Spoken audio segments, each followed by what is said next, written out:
AB48 news Gujarat હવે નજર કરીએ આજના મુખ્ય સમાચાર પર। અંકલેશ્વરના ગુજરાત હાઉસિંગ બોર્ડમાંથી ભરૂચ એસઓજી પોલીસે 62,000 રૂપિયાની કિંમતના ગાંજાના જથ્થા સાથે મહિલાની ધરપકડ કરી। અન્ય એક મહિલાને વોન્ટેડ જાહેર કરી વધુ તપાસ હાથ ધરી છે। ભરૂચ એસઓજીનો સ્ટાફ અંકલેશ્વર વિસ્તારમાં પેટ્રોલિંગમાં હતો। તે દરમિયાન બાતમી મળી હતી કે અંકલેશ્વર ગુજરાત હાઉસિંગ બોર્ડમાં રહેતી લક્ષ્મીબેન બળવંત ઠક્કર પોતાના મકાનમાં ગાંજાનું વેચાણ કરે છે। જે મળેલી બાતમીના આધારે એસઓજી પોલીસે દરોડા પાડ્યા હતા। પોલીસે સ્થળ પરથી 1 કિલો 245 ગ્રામ ગાંજો મળી કુલ 62,000 રૂપિયાથી વધુનો મુદ્દામાલ કબજે કરી લક્ષ્મીબેન ઠક્કરની ધરપકડ હતી।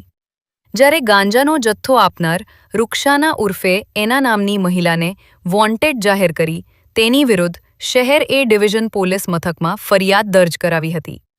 Dharmesh Rana, AB48 news Gujarat, Ankleshwar.